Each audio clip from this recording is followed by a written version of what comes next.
அனைவருக்கும் வணக்கம். நாம் இன்னைக்கு பார்க்கக்கூடிய வீடியோ இந்தியாவில் இருக்கக்கூடிய சுற்றுலா தலங்கள், சரணாலயங்கள், என்னென்ன மலைகள் ஃபேமஸாக இருக்குது அப்படிங்கிறத மட்டும் இந்த வீடியோவில் இன்னைக்கு பார்க்கலாம். இந்தியாவில் உள்ள புகழ்பெற்ற சமய சுற்றுலா தலங்கள். சமய சுற்றுலா அப்படின்னா சமயம் அப்படின்னா கோவில்கள்.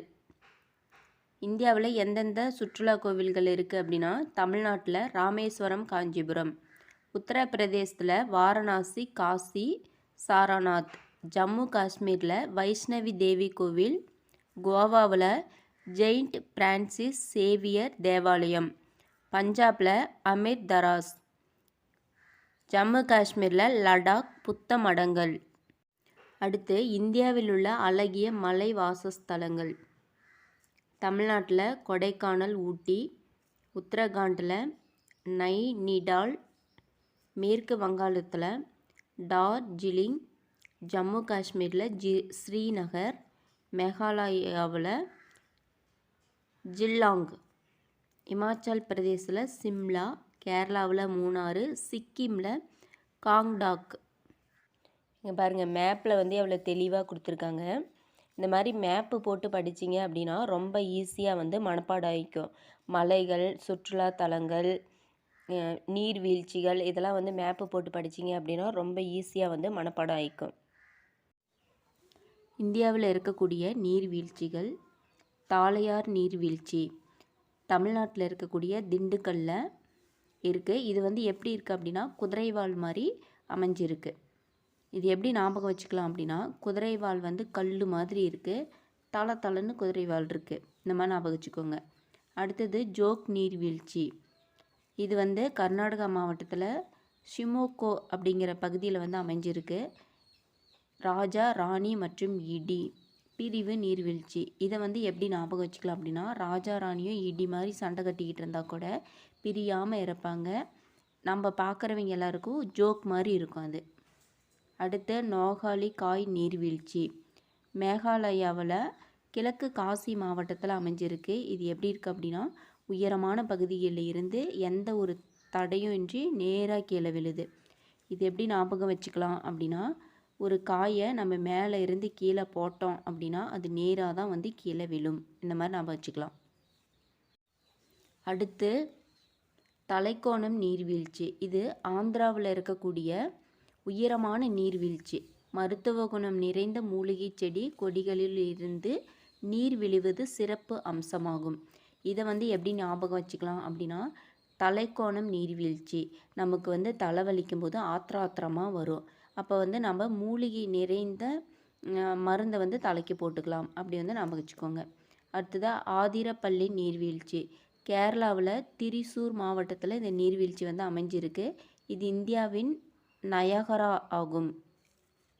இது கேரளாவில் திரிசூரில் இருக்குதாமா. இது இந்தியாவோட நயகரா அப்படின்னு ஆதிரப்பள்ளி நீர்வீழ்ச்சி சொல்கிறாங்களாம்.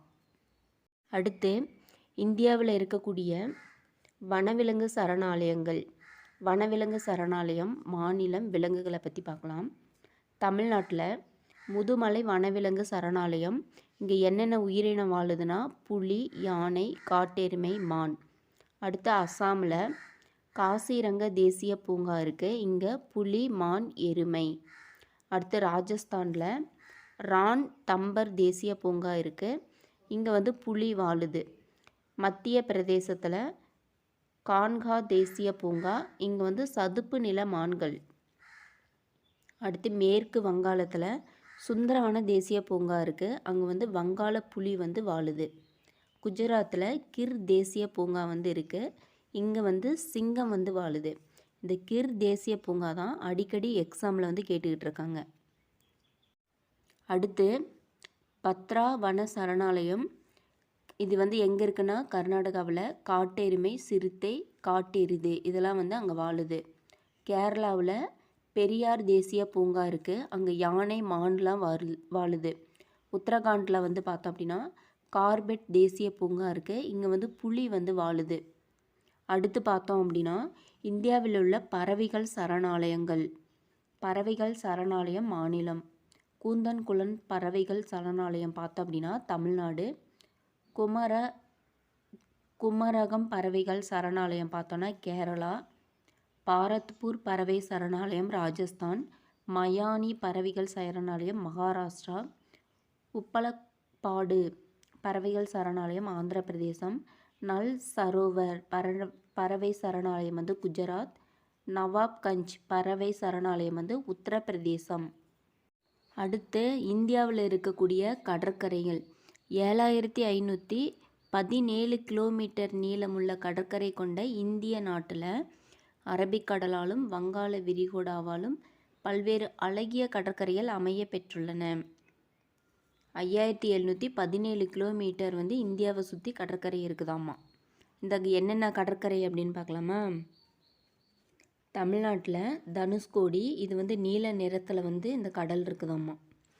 கேரளாவில் வட்கலை கடற்கரை சூரிய அஸ்தன காட்சியை காண ஏதுவான கடல் வந்து ஓங்கல்பாறை.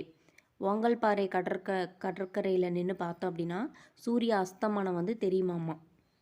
அடுத்து மகாராஷ்டிராவில் தர்கார்லி கடற்கரை பவள பாறைகள் நிறைந்த கடல், சாகச விளையாட்டுகளுக்கு ஏற்ற கடற்கரை.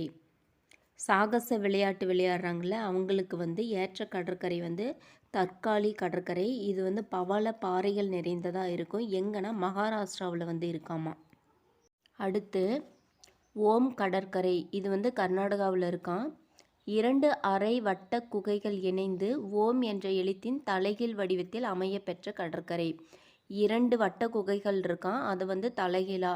இப்போ வந்து ஓம் இப்படி ஓம் இருக்கா, இதை வந்து தலைகீழாக போட்டோம் அப்படின்னா அந்த குகை வந்து இப்படி இந்த ஓமை தலைகீழாக போட்ட மாதிரி அந்த குகை வந்து இருக்குதாம்மா. அடுத்து கோவாவில் அகுதா கடற்கரை இருக்குதான். அது வந்து எப்படின்னா கடற்கரையின் தென்பகுதியில் பெரிய குன்றான குறிப்பிடத்தக்க அம்சமாகும். கடற்கரையோட தென்பகுதியில் பார்த்தோன்னா பெரிய குன்று மாதிரி அமைப்பு இருக்குமாம்மா அந்த அகுதா கடற்கரையில். மராரி கடற்கரை, இது வந்து கேரளாவில் இருக்குதான். இது வந்து எப்படி இருக்குன்னா 2 மணல் திட்டுக்கள் இடையே தொட்டில் போன்ற அமைப்பை அமைந்துள்ள கடற்கரை. 2 மணல் திட்டுக்கள் வந்து இருக்குதான். அது எப்படி இருக்குன்னா தொட்டி மாதிரி இருக்கலாம். தொட்டில், இப்போ குழந்தைய போட்டு ஆட்டம் உள்ள தொட்டில் அந்த மாதிரி இருக்குதாம்மா மராரி கடற்கரை. இதுவரையிலும் இந்தியாவை பற்றினது எல்லாத்தையும் நம்ம பார்த்தோம். அடுத்தது வந்து பார்த்தோம் அப்படின்னா தமிழ்நாட்டில் என்னென்ன சரணாலயங்கள் இருக்குது, என்ன சுற்றுலா தலங்கள் இருக்குது, எல்லாத்தையுமே வந்து அடுத்த வீடியோவில் பார்க்கலாம்.